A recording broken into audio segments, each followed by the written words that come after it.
ಭವಿಷ್ಯ ಮತ್ತು ಕುಟುಂಬವನ್ನು ನಾನು ರಕ್ಷಿಸುತ್ತೇನೆ.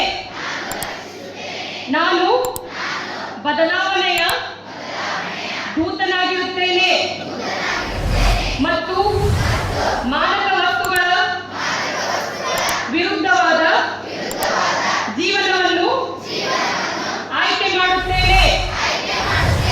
ನಾನು ನನ್ನ ಸ್ನೇಹಿತರಿಗೆ ತಪ್ಪು ದಾರಿಗೆ ಎಚ್ಚರಿಸುತ್ತೇನೆ ಮತ್ತು ಮಾದಕ ವಸ್ತುಗಳ ವಿರುದ್ಧ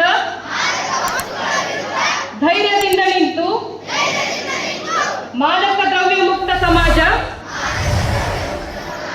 ನಿರ್ಮಿಸಲು ಶ್ರಮಿಸುತ್ತೇನೆ ಎಂದು ಈ ಮೂಲಕ ಪ್ರತಿಜ್ಞೆ ಮಾಡುತ್ತಿದ್ದೇನೆ. ವಿಜಯಪುರ ಜಿಲ್ಲಾ ಪೊಲೀಸ್ ಹಾಗೂ ತಾಳಿಕೋಟೆ ಪೊಲೀಸ್ ಠಾಣೆ ವತಿಯಿಂದ ರೈಸ್ ಅಭಿಯಾನ ಜಾಗೃತಿ ಕಾರ್ಯಕ್ರಮ. ಈ ಕಾರ್ಯಕ್ರಮದಲ್ಲಿ ಮುದ್ದೇಬಿಹಾಳ ಮತಕ್ಷೇತ್ರದ ಜನಪ್ರಿಯ ಶಾಸಕರಾದ CS ನಾಡಗೌಡ ಅಪ್ಪಾಜಿ ಅವರು ಉಪಸ್ಥಿತರಿದ್ದರು. ಬೇಡ ಬ್ರೋ ಡ್ರಗ್ಸ್ ಬೇಡ ಎನ್ನಿ ಕಾರ್ಯಕ್ರಮ ಪಟ್ಟಣದ ಸಂಗಮೇಶ್ವರ ಸಭಾಭವನದಲ್ಲಿ ಜರುಗಿತು. ಶಾಸಕ CS ನಾಡಗೌಡ ಅಪ್ಪಾಜಿ ಅವರು ಮಾತನಾಡುತ್ತಾ, ಯುವಕರು ಮಾದಕ ವಸ್ತುಗಳಿಗೆ ಬಲಿಯಾಗುತ್ತಿದ್ದಾರೆ. ಈ ಮಾದಕ ವಸ್ತುಗಳಿಂದ ವಿದ್ಯಾರ್ಥಿಗಳು ಮತ್ತು ಯುವಕರು ದೂರವಿದ್ದು ತಮ್ಮ ಜೀವನವನ್ನು ಹಸನಾಗಿ ಮಾಡಿಕೊಳ್ಳಬೇಕು ಎಂದು ಹೇಳಿದರು.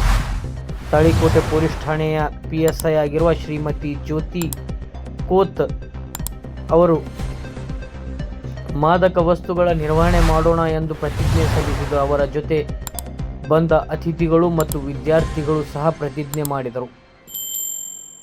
ಈ ಸಂದರ್ಭದಲ್ಲಿ ತಾಲೂಕು ದಂಡಾಧಿಕಾರಿಗಳಾದ ಶ್ರೀಮತಿ ವಿನಯಾ ಹೋಗಾರ್, ಮುದ್ದೇಬಿಹಾಳ್ ಸರ್ಕಲ್ ಇನ್ಸ್ಪೆಕ್ಟರ್ ಆದ ಶ್ರೀ ವಸೀಯುದ್ದೀನ್ ಖಾಜಿ, ಪುರಸಭೆ ಮುಖ್ಯಾಧಿಕಾರಿಗಳಾದ ವಸಂತ್ ಪವಾರ್, ಆಡಳಿತ ವೈದ್ಯಾಧಿಕಾರಿಯಾದ ಶ್ರೀ ಶ್ರೀಶೈಲ ಹುಕ್ಕೋರಿ ಹಾಗೂ ತಾಲೂಕ್ ಪಂಚಾಯಿತಿ ಅಧಿಕಾರಿಗಳು ಮತ್ತು ವಿದ್ಯಾರ್ಥಿಗಳು ಉಪಸ್ಥಿತರಿದ್ದರು. ವರದಿ Allabaksha Chaligida, bureau report, TLK express news, Talikote. ನಿಮ್ಮ ಜೀವನವನ್ನ ನೀವು ಆ ಗುರಿ ಮುಟ್ಟುತ್ತಲ ನಿಮ್ಮ ಹೆಜ್ಜೆ ನಿಲ್ಲಬಾರ್ದು. ಆ ಹೆಜ್ಜೆ ಮುಂದೆ ಹೋದಂತ ಇಟ್ಟಂತ ಹೆಜ್ಜೆ ಹಿಂದೆ ಇಟ್ರಿ ಅಂದರೆ ಎಂದಿಗೂ ಕೂಡ ನೀವು ಯಶಸ್ವಿ ಜೀವನವನ್ನು ಮಾಡಲಿಕ್ಕೆ ಆಗೋದಿಲ್ಲ. ಅದಕ್ಕೋಸ್ಕರ ಇವತ್ತು ಈ ಎಲ್ಲ ಕಾರ್ಯಕ್ರಮಗಳನ್ನು ಸರ್ಕಾರ ಹಮ್ಮಿಕೊಂಡಿದೆ. ನಿಮಗೆ ಶುಭವಾಗಲಿ. Say no to drugs. ಏನಂತೀರಿ? Say no to drugs. ನಾವು ವ್ಯಸನ ಮುಕ್ತವಾದಂಥ ರಾಜ್ಯ ಮತ್ತು ಭಾರತವನ್ನು ನಿರ್ಮಾಣ ಮಾಡ್ತೇವೆ ಅನ್ನುವಂಥ ಪ್ರತಿಜ್ಞೆಯನ್ನು ಈಗ ನಾವೆಲ್ಲರೂ ಮಾಡೋಣ. ತಮಗೆಲ್ಲರಿಗೂ ಶುಭವಾಗಲಿ. ನಮಸ್ಕಾರ. ನಾಯಕರು ಅವರೇ ನಮ್ಮ ದೇಶ ನಡೆಸೋರು. ಅದಕ್ಕೆ ದಿನ ಎಲ್ಲರೂ ಗಮನಿಸಿದ್ದಾರೆ.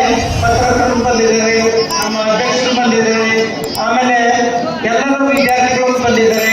ಎಲ್ಲರಿಗೂ ನನ್ನ ಸುತ್ತ ಒಂದು ಎರಡು ಮಾತು ಮಾತಾಡಬೇಕು ಅಂತ. ಇನ್ನೇನು ಭಾಳ ಮಾತಾಡೋದಿಲ್ಲ, ಯಾಕಂದ್ರೆ ನಿಮ್ಗೂ ಟೈಮ್ ಆಗಿದೆ.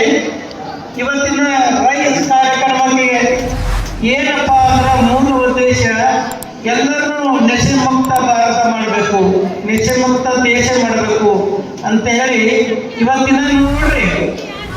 ನಾವು ಶಾಲೆ ಕಲಿಯುವಾಗ ಹೇಗಿತ್ತು ಅಂದ್ರೆ ಶಾಲೆಯಲ್ಲಿ ಬಿಟ್ಟ ಮೇಲೆ ಹೊರಗೆ ಬಂದ ಮೇಲೆ ಹಣ್ಣು ಹಂಪಲ, ಬಾಳೆಹಣ್ಣು, ಆಮೇಲೆ ಬೇರು ಹಣ್ಣು ಇಂಥವು ಮಾಡ್ತಿದ್ರು.